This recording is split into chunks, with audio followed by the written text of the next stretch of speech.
संवाददाता दशरथ सिंह लाइव जुड़ चुके हैं।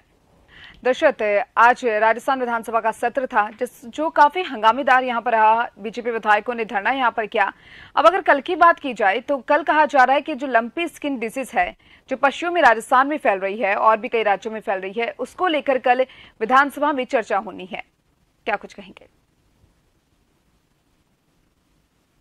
देखिए, निश्चित तौर पे विधानसभा के मानसून सत्र की बात करें तो आज हंगामे के बीच सदन की कार्यवाही शुरू हुई और खास तौर पे बीजेपी ने बिना जानकारी दिए या कह सकते हैं सत्रावसान किए बिना सत्र बुलाने पर ऐतराज जताया। सबसे पहले बीजेपी विधायकों ने विधानसभा अध्यक्ष के चैम्बर में धरना दिया। उसके बाद विधायक विधानसभा की वेल में आकर धरना देकर भी बैठे। लंपी डिजीज को लेकर भी उन्होंने सरकार के खिलाफ आक्रोश व्यक्त किया गया।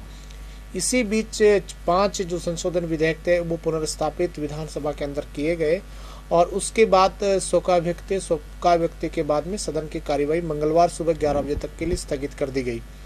खास तौर पे कल यानी कि आज कार्य सलाहकार समिति की जो बैठक हुई, बैठक में 21 तारीख तक 21 सितंबर तक विधानसभा का कामकाज तय हुआ है और इसमें खास तौर पे कल की अगर बात करें तो कल लंपी जो स्किन डिजीज है जो खासकर गोवंश में देखी जा रही है और इसका शिकार बड़ी तादाद में गोवंश हुआ है राजस्थान में, उसको लेकर एक चर्चा विधानसभा के अंदर कल होनी है और चर्चा के बाद तकरीबन 3 बजे पशुपालन मंत्री लालचंद कटारिया सरकार की ओर से इस पर जवाब पेश करेंगे।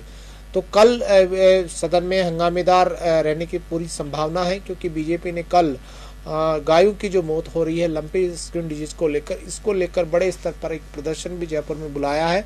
तो निश्चित तौर पर कल सदन उसके अंदर और सदन के बाहर हंगामा बरप सकता है और खास तौर पे सरकार की तरफ से ये कहना है कि लंपी स्किन डिजीज को लेकर इसको महामारी घोषित करनी चाहिए केंद्र सरकार को, ताकि गायों की जो मौत हो रही है या जो पशुपालक जिनके यहाँ गाय हैं गोवंश है उनकी मौत हो रही है तो उनको कोई न कोई सहयोग राशि दी जा सके केंद्र सरकार की तरफ से।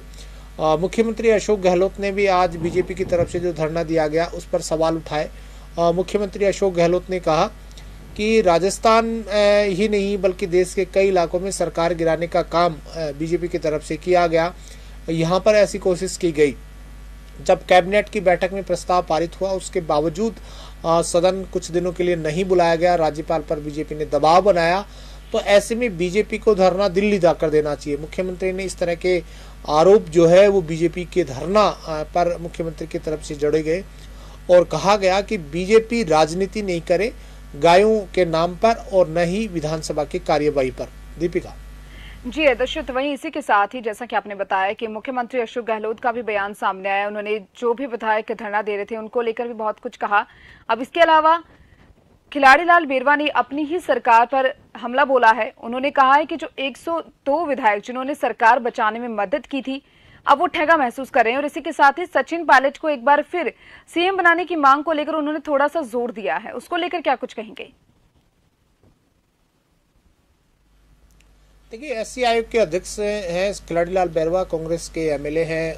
लगातार वो सरकार के खिलाफ बयानबाजी करते रहे हैं। उनकी खींच जो मुझे समझ आता है कि उनको मंत्री नहीं बनाए जाने से वो लगातार नाराज चल रहे हैं और इसी नाराजगी के चलते तरह तरह की वो बयानबाजी करते हैं। आज उन्होंने ये भी कहा कि कई लोगों ने सरकार बचाई जिसमें वो खुद भी शामिल थे, लेकिन जिन्होंने सरकार बचाई उनको क्या मिला। कुल मिलाकर उन्होंने सीधे सवाल जो है वो सरकार पर उठाए, सरकार के मुखिया पर उठाए। हालांकि पहला उनका बयान नहीं है, इससे पहले भी वो लगातार इस मुद्दे पर बोल रहे हैं और लगातार ये कह रहे हैं कि कई विधायकों की अनदेखी की गई जो नहीं होनी चाहिए थी। साथ ही सचिन पायलट को लेकर भी उन्होंने बयान दिया। इससे पहले भी सचिन पायलट को लेकर वो बयान दे चुके हैं। दीपिका जी दशरथ।